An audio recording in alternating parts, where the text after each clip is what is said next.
Hello, everyone. Oh,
Great afternoon, everyone, and thank you for joining us here at the Wilson Center and our conversation today regarding HBCUs and esports.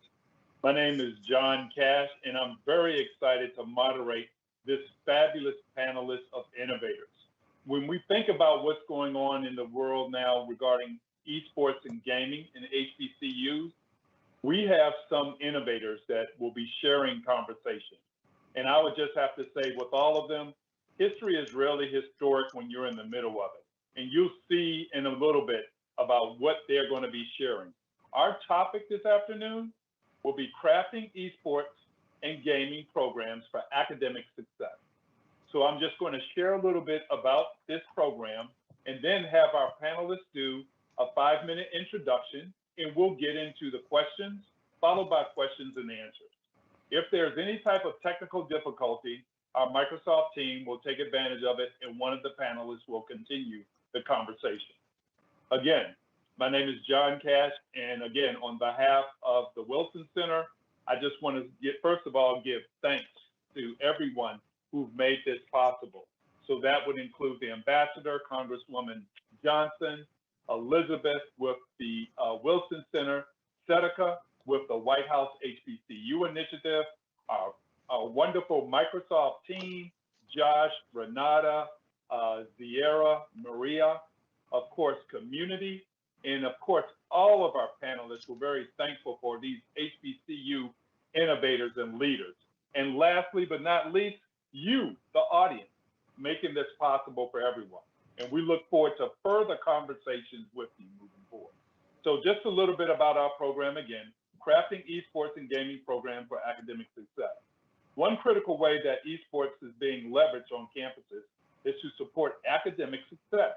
Esports can touch every major academic area, from 21st century skills to STEM, which is of course science, technology, engineering, arts, and mathematics.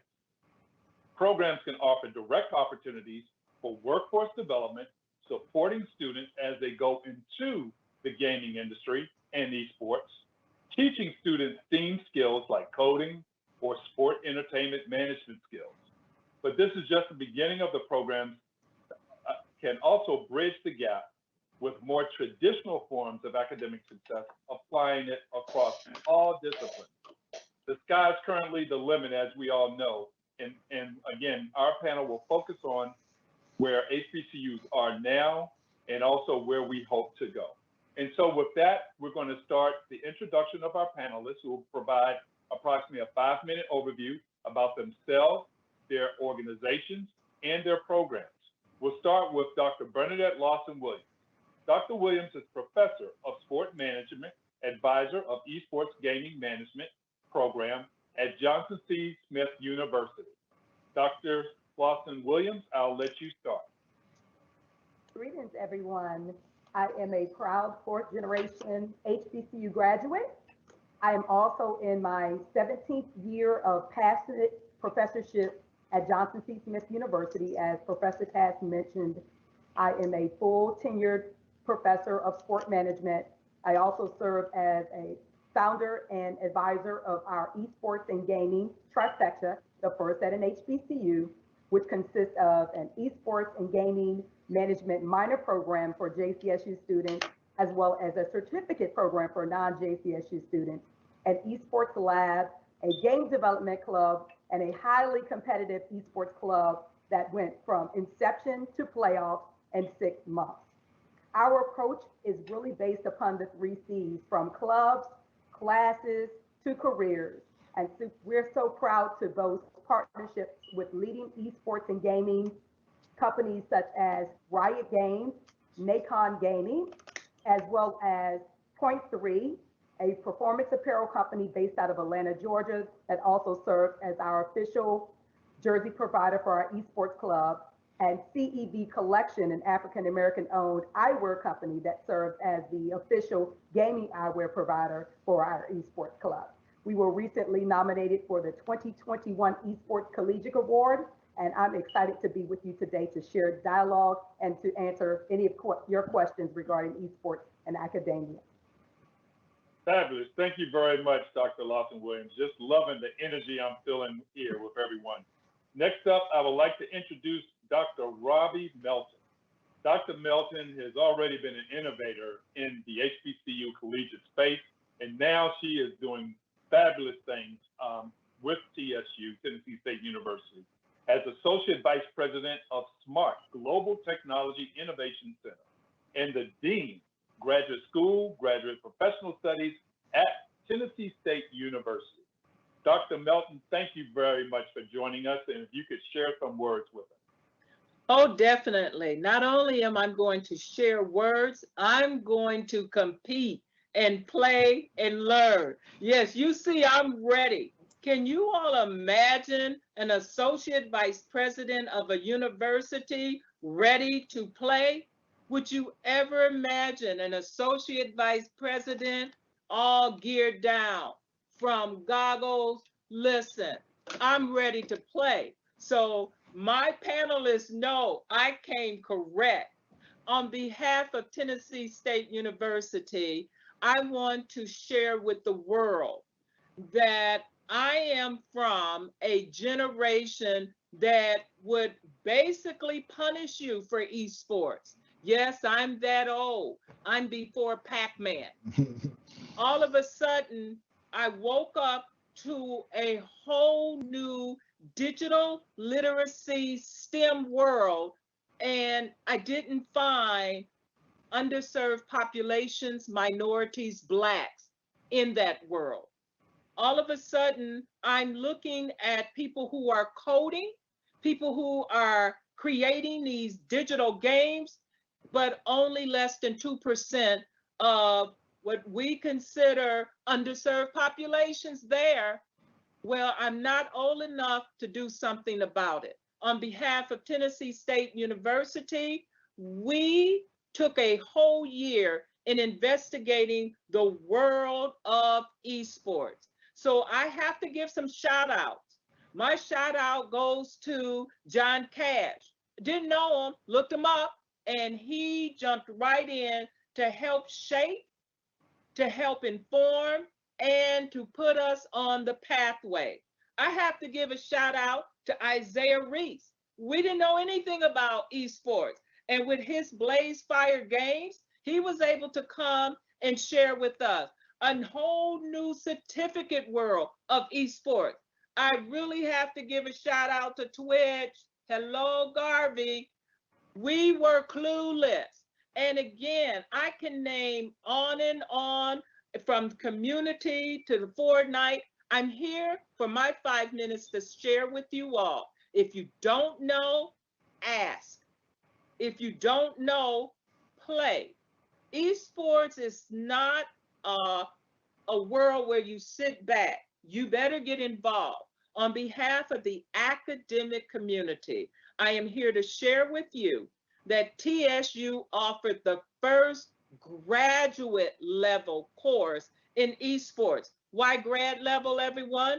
Because you have people like me who have an attitude about esports. So I went and gathered up principals, superintendents, professors, provosts, presidents, to let them know that esports crosses all disciplines, from education, health, psychology, business, and we look at this as academic esports. We will play, we will learn, and we will be entrepreneurs. And yes, we will help create these games. So on behalf of not just Tennessee State, but the HBCUs, we have to look at this as an opportunity to pathway into all of our programs. And at Tennessee State, we are the hub for everyone can code and create. What does that mean, everyone? You can design games, you can develop games, and guess what? You can also play them. So I'll turn it over to my next panelist, Mr. Turner. Yes, thank you very much. We appreciate that, Dr. Melton. And last but not least, of course, the dynamic Mr. Chris Turner. This guy continues to do great things, and he is the general manager and head esports coach at Southern University. And Chris, please share some words with us before we get into our questions. Thank you. Yeah, it's definitely a privilege to be here. Thanks for the invite, and I thank for sharing this panel with such prestige people in the space that are, forerunners and innovators in the space with me. Um, like Mr. Cash said, I'm general manager at Southern University A&M College of Baton Rouge, Louisiana. Southern is the only HBCU in the country that has a system. Everybody asks me what does that mean. Yeah. We have the Baton Rouge landmass that encompasses Southern University Laboratory School, which is the pre-K through 12th grade school. We have an undergraduate on that landmass. We have Southern University Law Center. We have Southern University Agriculture. We also have a campus in New Orleans, SUNO, which is Southern University New Orleans. We have SUSLA, Southern University Shreveport, which is in Shreveport, Louisiana. We have our own board that reports directly to the Board of Regents in the state of Louisiana. So that's what the encompasses. And so let me dive into how we got here. I started at Southern University Laboratory School, which is the pre-K through 12th grade school. Like I told you before, started an esports program, reached out to people like John Cash and reached out to Ryan and Chris at Community and started building relationships. Fast forward, we end up launching the first esports lab and media room in the state of Louisiana at a high school. Through those works, we renovated a room roughly at $50,000. We had partners such as Sector 6 for jerseys, Verta Gear for gaming chairs. We had NACON, like my sister, Ms. Lawson Williams, said before, and shout out to Corey Roseman that was there at the time. But that was our headset sponsor. We had Addis, a company out of California that sponsored, screens, mice, keyboards, mouse pads. It was a community that never stopped giving for us, and so we accomplished that. I got into the role at Southern in September. Since then, we've had some national championships as far as tournaments. I had the third highest ranked player in Madden in the country. He won over $4,100 in scholarships last year. Southern University Law Center has been real critical in the space. They launched the Mixed Reality Virtual Innovation Gaming and Esports Institute. So I helped produce the Esports Summit this year, virtual, that people on this panel took place in. And, they've been innovative in the space from a sense of an untapped thing as far as law is concerned. You need law in every arena, but especially in esports, there's so much movement in the space. Mm-hmm. And so right now, we have plans to build out an esports and mixed reality, virtual reality space within the campus in Baton Rouge. We look forward to gaining more exposure. I know I probably missed some steps in the process, but we only have 5 minutes, but it's definitely a pleasure being here. Well, thank you very much to everyone. Yes, we have approximately a half an hour. We're going to spend approximately 20 minutes with these questions in round robin and spare time for questions as they're feeded to me by my dynamic Microsoft team, Maria and Ziera. So they keep us on point in the chat. So we'll start off with the first question and start again with Dr. Lawson Williams. And this is in regards to esports gaming. What is the impact you're seeing on students? Since you launched your program approximately 2 years ago, 1.5 years ago, what is that impact you're seeing on your students now? And then I would say after that, where do you see that trend going? Thank you, Dr. Lawson. Yes, our students are absolutely aghast that they can actually game, which is what they love to do, mm-hmm. from a leisure standpoint and competitively. And now they're actually able to link that to careers. Yeah. I've talked to parents, I've talked to high school students and middle school students, and even my own twin sons who are gamers were just, aghast that their careers linked to esports and gaming. So for us, we have seen an augment in enrollment. we actually established a admissions team and recruitment team specifically for our esports and gaming trifecta. And I'm excited to share that we actually just got our first female gamer a week ago. So we're already linking her in, and she plays everything from Overwatch to Valorant to and Call of Duty. And so she's actually joining the squad now. She's competing with them. She's trying out. And so it's exciting. So again, for us, I think the biggest aspect or the most profound aspect for us was the partnership. So the partnership with Riot Games in particular really helped to sort of provide an illustration to our students that we weren't just talking about careers, but we in fact were leading them down the pathway to careers. So like I said, the club, class, and career opportunity, that pipeline itself, from those students that joined our esports club, which is highly competitive, so now they're in the classroom with Professor Cash and Professor Meekins, and they're learning about the specific content related to esports and gaming, technology as it relates to gaming, the business industry and trends, project management, tournament management, and learning all of that, they're already ready for careers. And so when you think about gamers, gaming as itself as an actual industry is probably one of the few self-bred or self-developed industries. And what I mean by that is if a child starts gaming at 4 or 5 years old and they're developing those techniques, those skills throughout the years, by the time they get to high school and college, they're already coming ready to go into an industry, ready to solidify a workforce. And so that's what we're seeing. So our main focus now is, aside from the technical understanding, because they already possess that, it's more the soft skills, working on strong communication skills, both written and oral, working on creativity, how do we enhance, this particular student and provide that holistic approach. And a lot of that has to do with esports and gaming. So esports and gaming is really just the appetizer. It's what it takes to get them on the campus.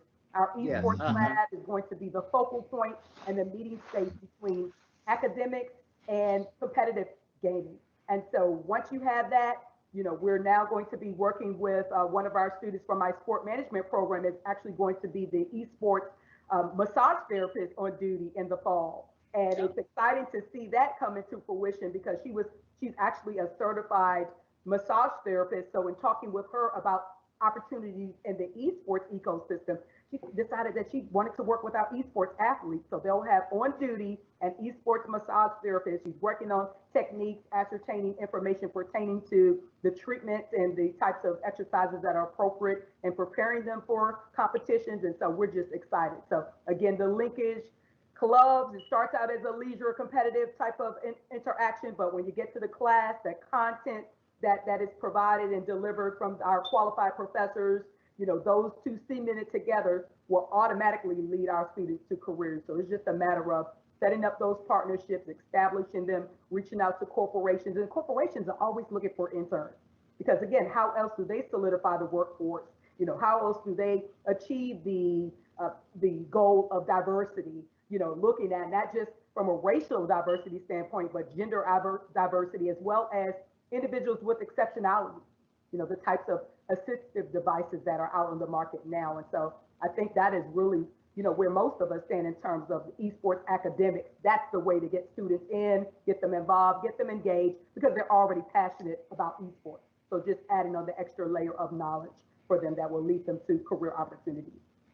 All right. Thank you very much, Dr. Williams. And to our audience, Ms. Ziera Forbes is feeding questions to us, and we will address your questions between the questions that I have for the panel. So, Dr. Melton, for you again, what is the impact you are seeing on your students at this point now, and again, possibly the future as you look strategic? Well, interesting. And again, thank you, Dr. Lawson Williams. You said it all. So I'm just going to add a little bit more to that. Yes, we're seeing a surge of students coming to us asking about esports. And yes, we have Black Girls Can Game. And with that, I emphasize that because we have the perception that gaming and esports is just for guys. It's for everyone. And here's the surprising part to all of this. We even have senior citizens coming to us gaming. And so I'm like, okay, with that, in terms of academics, everyone, we established at Tennessee State University an esports advisory committee made up of a representative from every one of our colleges, every one of them. And you'll probably say, even ag? I said, yes, we have a representative from ag looking at GI spaces and spatial relations, psychology, business, education, name it. Because if this is going to be ingrained into our regular program, we have to have buy-in from everyone. So yes, we have athletics. Yes, of course, we're going to beat Southern and all the system schools. That's just to get them, get them ready. But again, as an academic officer, everyone, on the serious side, you have to have buy-in. And with our students, we work closely with our student affairs so that we can market, recruit, and pathway them in to all of these programs, especially STEM, and our careers. So with that, at Tennessee State, we also identify a person, Dr. Fur Ampadu, if you out there, here's your call out, who is directing our students in terms of esports. And before I turn it over to my panelists, Dr. Turner, we also have esports not only for undergraduates, but graduates. Did you all hear that? Graduates and our community. So I will stop there. And by the way, we are e-tigers, if you didn't catch that in the background. All right. Thank you very much. Very comprehensive, Dr. Melton. And again, I will turn over to Chris at Southern. Again, what is the impact you are seeing on your students now and which you may foresee moving forward? Yeah, I mean, my perspective would probably be more, along the lines of a K through 20 perspective. And, like the lady said before, our four pillars is community, careers, competition, and health and wellness. Like I said before, the ladies just covered that. And I think that's all the universities are adopting those four pillars in some way. And so, we need to activate, everybody on our campus as well. We're in talks right now, but it's gonna take the whole system to be a part of it, and that's what you need. But the impact on our students, we had EA to come into the fold this year, and just seeing, my community director is a Black African American female. Like, she runs the community, and so for her to gather everybody up to get them on calls with like EA and go over resume building and go over, hey, what we're looking for in candidates, what skill sets, soft and hard skill sets you need to be in the industry, and what we're looking for. So those type of feats, on top of us, having a winning program and actually, going through gameplay and coaching and building those skill sets that you do to compete, that you do in traditional sports. And so, even on our, K through 12 side, seeing those guys, compete and win scholarships, and now having talks with universities that probably weren't going to give them a look because they're not traditional athletes. Now they're getting those looks and conversations. And so it's definitely opening up windows and doors of opportunities. And, we're along for the ride. I don't see it stopping anytime soon. This is our new norm. Due to my research, 97% of, but 97% of kids between the age of 13 and 18 play video games. Yeah. And so, we're meeting them where they are. I heard that earlier. We're actually meeting them where they are. I call it all the time. John's heard me say this. I call it the chocolate over broccoli approach. The chocolate is the esports lab and the virtual reality hubs that we're building on our campuses. And the broccoli is the pathways that Dr. Melton and Dr. William Lawson said before, those pathways. And not only those pathways within the ecosystem of esports, but they can also transition over into other job sets. And so It's a real exciting time for anybody that's in gaming and esports, especially in the academic realm, because it's growing. Yeah. The pandemic grew it even more, Yeah. and it's just exposure and opportunities. I'm a firm believer in that exposure leads to expansion, and that's what I'm seeing out of my students at Southern University. Love that. Exposure leads to expansion. I love that. Yeah. I'm gonna use that quote. Always about search and repeat, and love it. So we're going to get into some of the questions, and this is open forum. And the first one is, let me see, I'm not going to share the names, but I want to be confidential. But the first one, I'm looking right now. How have you been able to leverage the space in support of girls in gaming? Now, I believe that both Dr. Lawson Williams and Dr. Melton have addressed that a little bit, but if you want to give one specific example, again, this is open to everyone, you too, Chris, but just one quick specific example, I'd appreciate it. And we're going to give another question from our audience and then get back to my questions. So whoever wants to start, thank you. Well, I think everything has to be deliberate and purposeful. And so in creating policies that engage female gamers, and like I said, I'm really big in diversity. So aside from gender diversity, you're looking at all types of various groups. But in particular, you have to be deliberate in developing policies that invite and engage female gamers. And so we're excited again to share that we have our first female gamer who actually is not a student at Johnson C. Smith yet. She's been accepted, but she's already in the pipeline. So in discussing with our current esports club members what the environment and what the climate of our club will be, they already know that they need to reach out and engage. And so that's what they're doing with her. They're seeing female gamers as just as competitive as male gamers. Mm-hmm. And I think another platform in particular has to be having females on the front porch. And so being on the front porch of our esports and gaming trifecta would also provide the actual image of a woman who is bringing individuals in. And so that itself, I think that image will definitely help to welcome our female gamers to JCSU. Thank you. My foot is always to the fire. I'm a girl dad, and so both of them are gamers. And so we did some innovative things, on the high school side.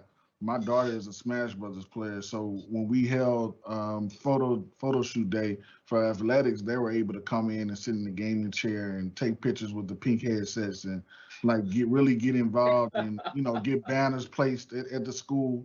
And we ran a campaign, Girls Game Too. And so I'm real privileged to that. And so on the college side of things, I want to run a full student-led program. I just want to oversee and manage because I don't want to be that hands-on. But I've been. And so, going into the fall semester, we have different roles. We have shoutcasters, we have producers, we have graphic designers. So it's all kind of implementation for a woman to get on board. All kind of genders, like Dr. Lawson Williams was saying before. And so, it's all about meeting these kids where they are. And it's opportunity and space for everybody. And we're going to make sure that everybody's included and not separated. And with that, let me just add my 2 cents. Look at us. Weren't you surprised to see, whoa, look at these gamers and these old gamers too. And so I make sure that when people come into my office, they see all of the academic fun area and all that, but they also see my game control. And again, it's about role modeling, everyone. When they see someone similar that looks like them, and it's almost to say, okay, it's all right. So again, life is good. And I think that's a key point, both Dr. Lawson Williams and Dr. Robbie Melton. Look at this. We have 2 African-American doctors leading esports initiatives at the university level. So again, what they see is what they'll be. So that's a big takeaway. And I would share with all of our audience, please feel free to reach out to these leaders at their institutions. All this information will be on the Wilson Center, or you can just Google them. or go on LinkedIn. They would love to talk to you. Thank you, guys. We're going to field another question from the audience because we have quite a few here, so I want to get to them. Let me look at the next question here. Are there online resources that you recommend to help build esports programming and curriculum that might be helpful for a school just getting started? And again, let's be brief and succinct in our comments, but Yes. please, for our panelists, for our audience, if you would love to follow up on these questions, please feel free to reach out to our panelists. So I'll let you guys take it from there. Okay, I'm going to jump in first. All right, on behalf of Tennessee State University and our mission and our vision of using academic esports to recruit and to pathway into our STEAM areas for this fall, and this fall only, if you have a bachelor's degree and you would like a graduate course in esports this fall, Tennessee State University has a scholarship for you to take a course this fall to explore all aspects of esports. I know, okay, go ahead. What did she say? This fall, if you are from an HBCU and you would like to explore all of the ins, the outs, the ups, the downs, and to play within that class, we are offering a scholarship of a course, 3 credit hours, graduate course for you this fall. Thank you. Other panelists want to address, and again, that question, are there online resources that you recommend to help build esports programming and curriculum that might be helpful for a school just getting started? Yes, absolutely. I have to self-cite. I recently wrote an opinion article that was published by the Esports Observer on just that, how to build an HBCU esports program. So Google that, review it, peruse it. If you have any questions, please do feel free to reach out to me. And it's more than just about HBCU programs. It's about building any type of esports program. It's just that particular article was based on the development of our esports and gaming trifecta at Johnson C. Smith University. I have to lean on Mr. Cash on this one. I think, the more important phase of it is building your network, making sure that you're involved with people that's on this panel, and making sure that you're involved with people that's in the industry that know exactly what a curriculum should look like. There's no cookie cutter format to it, a blueprint to it. Everybody's doing it different. Some people are adding to existing degrees. Some universities are building new tracks. At Southern University, I know for sure Southern University Law Center, they're looking at micro credentials. And so we have that coming down the pipeline soon. And so, it might be addition to your educational path, like graduate, like Dr. Melton was saying, but it's so many ways and so many opportunities and so many resources. If you have an internet, if you have LinkedIn, trust me, you have people around there to help you. The industry is not that competitive where you won't find any information. Thank you guys very much. And I'm going to go back to our Wilson Center question here. Again, we have approximately 15 minutes left. So again, you can always reach our panelists moving forward after this event, and we will continue. So the next question I have, how does this effort connect to broader academic efforts at your institution? Again, how does this effort, Esports Gaming Initiative, connect to a broader academic efforts at your institution? We'll start with Dr. Melton, go to Christopher, and then go to Dr. Lawson-Williams. Very quickly, we have this aligned to our various programs. So as you're playing these games, it should occur to you, someone had to code these games. Someone had to design these games. So we have esports where it's aligned to our College of Education Technology program, that when you take some of our courses, it will also lead to a certificate and also a master's degree. We also have this to line to our everyone can code and create, where you can code. We have it aligned to our business, psychology, on and on. So because we have a multi-discipline advisory esports committee, we're able to use that to help students to look at opportunities and careers within esports. Thank you, Dr. Melton. Christopher? Yes, sir. I mentioned our system earlier today, but using those resources. I mean, I think all three of us have similar models on this panel. I mean, it's the easiest thing to do. Use your resources that you have at your grasp.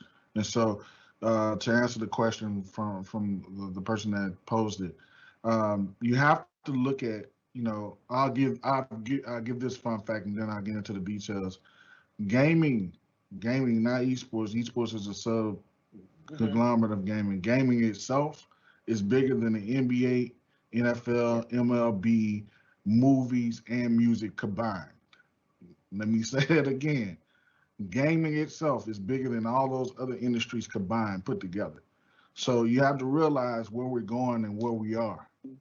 And so with that said, everything dealing with gaming, like Doctor said, coding, we have a nursing school at Southern. And so we're going to get them involved as far as health and wellness. We have robotics. We have an engineering department. We have a law center. We have an agriculture department. And, like Doctor said, we have committees. We have these think tanks where we're going to implement esports throughout the college. And so it's a track in all of those fields. And you don't have to dig deep. If you just Google esports career maps, go look at that on Google and look at how far that net goes within esports and gaming. Thank you very much. Dr. Lawson Williams? Yes, our support is similar to my illustrious colleagues here, is from the top down to the bottom. So our president is even involved in the effort. Yeah, I do. So you have to have that support for any effort to come into fruition.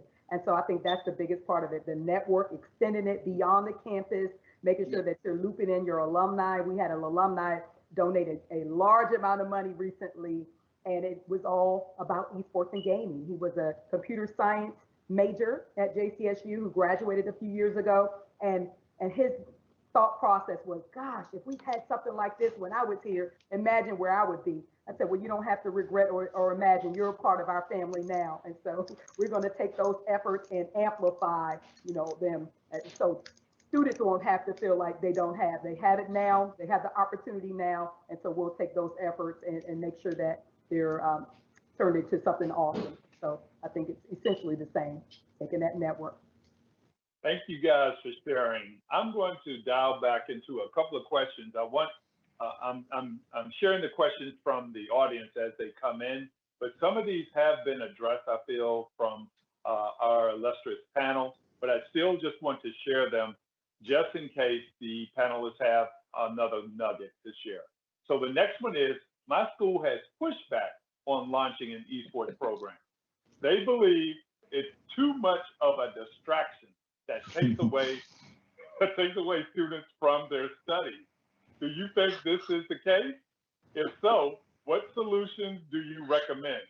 So I feel that we have covered that. We covered it. Again, I don't want to be myopic in thought, so I'll just open it up to one person who would like to address that. And my rationale is never to discount our illustrious audience's comments, but I think we've addressed it, and I would want to get to some more questions. And for those individuals, again, please reach out to these people. Again, 2 years ago, none of this was happening at HBCU. And now look at what's happened. So you have the leaders right here that you can talk to. So who would like to take this? I'll take it. I think there has to be a mindset transformation on campus. Yeah. And when Professor Cash and I started on this road to our esports and gaming trifecta, we felt like the best approach was leading with academia. Yeah. Driving the car with academia on any college campus, any K through 12 sector is actually going to take you to your destination faster, because they don't see it as just playing the game or just recreationally engaging in gaming. They see it as there is an outcome. We always talk about learning outcomes. And so When you connect with academia, find ways to make sure that you're connecting with different content areas. And when you can provide that type of data and documentation to your campus leaders, you're going to win. And then you'll see it's more than just a game. Thank you. And I'm going to follow up with another question from our audience. And we'll start with Chris and go to Dr. Williams and Dr. Melton. So the question is, HBCUs historically have been overlooked and undervalued in economic development assets in some regions. Can esports serve as a catalyst for a new kind of community connection, including the actual physical space arena? Now, again, my panels, they are all over it because they've addressed a lot of this already. But this specific question is coming from a media point of view. So I'm just going to give you guys a chance to reiterate a key nugget that you've already addressed. So, Chris? Yeah, sure. I told you our landmass and shout out to community for getting us started this summer is actually about to start production on our Baton Rouge campus. And I have my counterparts at Suno that they're starting. And, you have to look at it this way. We're in a position right now with the social injustice and the big diversity and inclusion. You're seeing that everywhere. And so while this window is open, because we all know on this panel that it's not going to be there for long, we have to take advantage of it. We have to create these partnerships with these corporate entities. And, to be quite frank with you, some of the corporate entities have came to me and said, well, we didn't know how to reach out to you guys. Yeah. We didn't know where to start the conversation. So we find ourselves being in these meetings, putting on our CEO cap and pushing our programs. And we had to have the hard conversations with these corporations. But once we develop the relationships and get them embedded into the culture, then we're able to execute and build these land centers. And so I'll leave it with this. We have 3 different campuses in the state of Louisiana. If we put a land base like the person that posed the question said, we have 533, I think, high schools in the state. And I'm not even talking about the regional grass that we have. And so when you talk about impact, you need those land centers for that. Thank you very much, Chris. Dr. Williams? Well, I think the biggest part is self-initiative. And so I talked to some colleagues to say, well, how are you getting all these partnerships and opportunities? And I'm saying, well, why aren't you reaching out to some of these corporations? All of the activity that we've seen in terms of support for our program have, believe it or not, come from LinkedIn invitations that led to LinkedIn conversations. And so the conversations have to be had. And so I think we've all seen the growth of esports, HBCU esports and gaming over the past year, and kudos to community and all of the other agencies that out here. Play Versus as well has been a big advocate for getting HBCUs into the space and leveling the playing field. So part of it again is just asking. Think about what your needs are and then reach out to those prospective individuals that can help to meet your needs. The help is out there. It's a matter of asking. And please know, I'm reaching. I'm reaching everyone. And this fall, I am pleased to announce, and this is to John Cass, because he's not going to believe this, okay? TSU will have a physical esports arena, eBlue. We're talking state of the art. And within this gaming center, again, you're talking about academics. We will teach courses. We will also have partnerships coming in. So if you are out in the audience, please know we are geared, we are ready to partner with you. And for my panelists, we're going to share too. We also are promoting open education resources for esports. In other words, we have a portal right now ready for everyone. Anything you want to know about esports, A to Z, from preschool to lifelong learning, we have it already curated, free for you. Just tap on it and we're sharing. We want this to be open. We want it to be fair and access for all. Thank you all again. We have approximately, I'm going to take some moderator liberties here, and Ms. Sierra Forbes of Microsoft will keep me on point if I can do this. I know we're almost at the top of the hour, 3 o'clock Eastern, 3 o'clock Eastern Standard Time. But I would like to spend another 10 minutes because, again, these nuggets of golden nuggets that I have on here, these three panelists, we need to continue to share. So I have a couple of questions I would like to share from the audience. We had one other question from the Wilson Center, but it was in regards to how have you seen your program change over time? Well, to be quite frank, all of these programs are still relatively new. Yeah. So I think I'm going to focus more on the other questions here. Again, very appreciative for the Wilson Center question, but I want to go to a couple of here.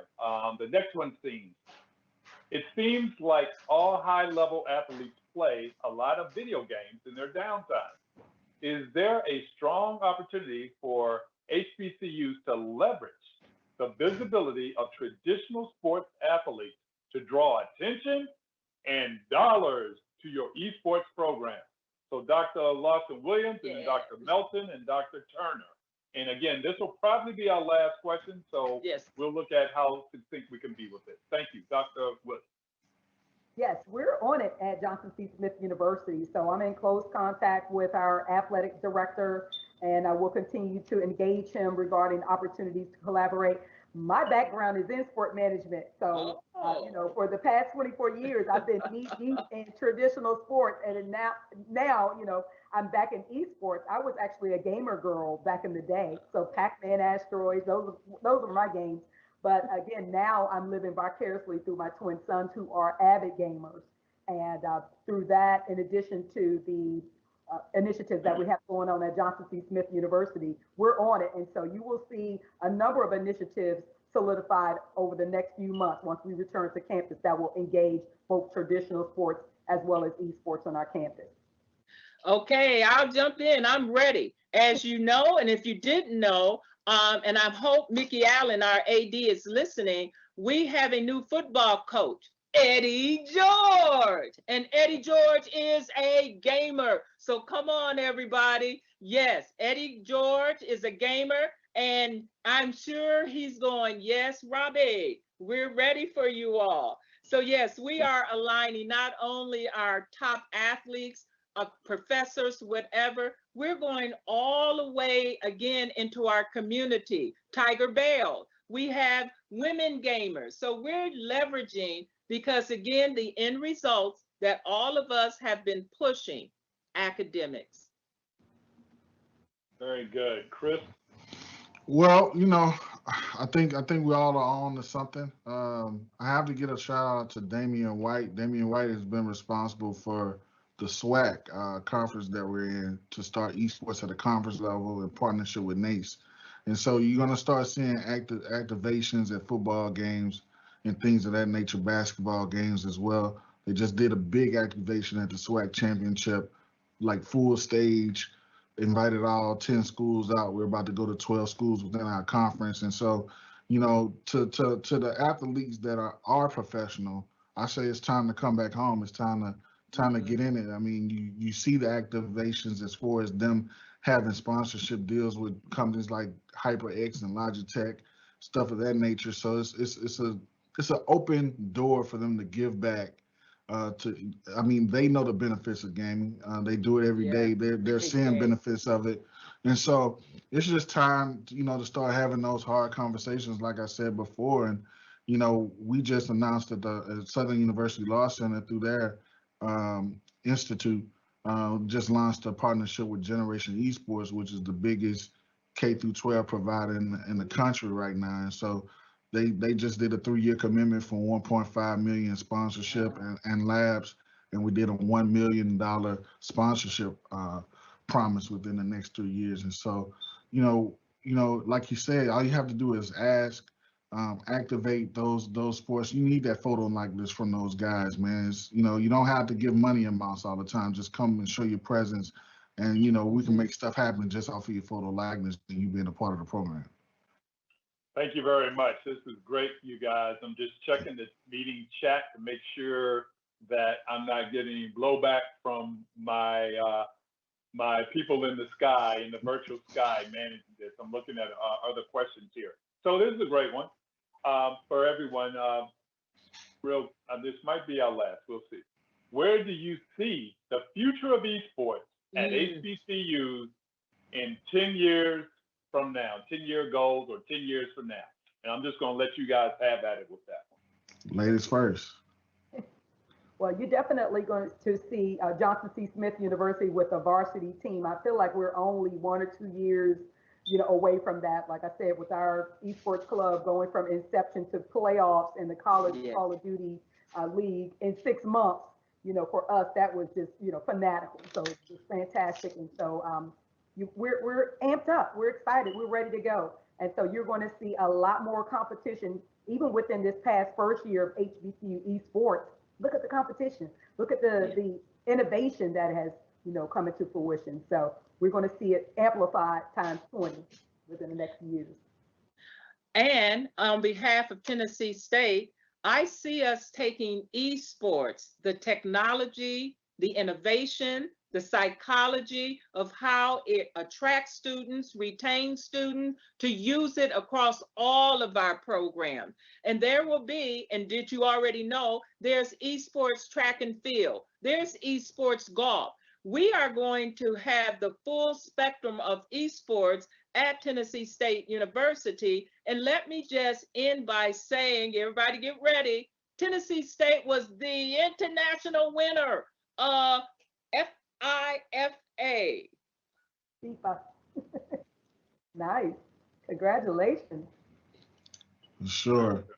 So to answer that question, this is what I envision. I envision using esports as a catalyst to build like innovation hubs on these HBCU campuses. And so what I would love to see and what we planning on doing at Southern is having our students, be the next publishers of games, launch the next game, be in the virtual reality space, do something in agriculture that's dealing with virtual reality or mixed reality. And so, that's what I see in the next 10 years, having everybody with an esports arena or hub where we cultivate what we see in traditional sports. And, I'm just going to call out, like, let me know when we need to come up there to Tennessee and play y'all. Because we got some bands lifted now. So so let me know if you need to come down here and let's do it in person. Okay, we can have E-band. There you go. There you go. Well, but you guys are already on our agenda for the Golden Bulls, so let's do it. That's great. We're at the 3:04 mark, and I will continue to go. I was given the green light. So this is another great question here. I just thank you, audience, for these questions. Do you feel limited by the genres that are currently available to esports? And then that's the first one. Do you feel that new games looking to enter esports area should focus primarily on being exciting arena fillers, and then we'll find ways to connect players to career paths, programming, what have you? So let's just address the first one. Do you feel limited by the genres that are currently available in esports? And I think that's a really good question, because we do know how some institutions and the general audience feels about first-person shooter versus other games that can be more educational and everything like that. So let's just focus on that and get really interested in you guys' opinions, especially at the university level when it comes to first-person shooter. I think the real limitation has more to do, at least from my perspective, on the types of games that are console versus PC. And so for a lot of the universities or just educational entities that don't have gaming PCs, it really puts a hindrance on the types of games that your students can actually participate in, because they're not well versed in them, because if they don't have gaming PCs at home, they're only playing on console gaming. And so I think that's the first disparity that always has to be addressed when we talk about the differences between the types of games. Of course, we all want exciting games.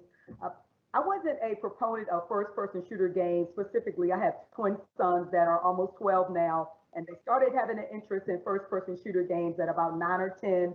I stayed away, Halo and that kind of thing. I even hid the disc for Halo, and now that they're a little older and can play, I can't locate it. So, but I think for me, the biggest part of first-person shooter games, you think about the aspect of the killing, the violence, and that kind of thing. Sadly, that's what's going on in society. And so esports is a microcosm of society. So everything we see going on in society is coming into esports. So I actually take it as a great way to have a conversation with my kids about killing and about the fact that this is esports. It's not reality. And certainly we want to have that conversation so that it doesn't become reality for some of our youth. And remember, we can design these games. That's what right. we're promoting. Okay, so for that question, and as I see we're wrapping up, we got to empower our students to be innovators, entrepreneurs, and to design these games. Sure, I agree. But studies show that first-person shooters is not tied to the massive shootings that we're seeing. Right. It's not connected at all. You can go look it up, go Google that.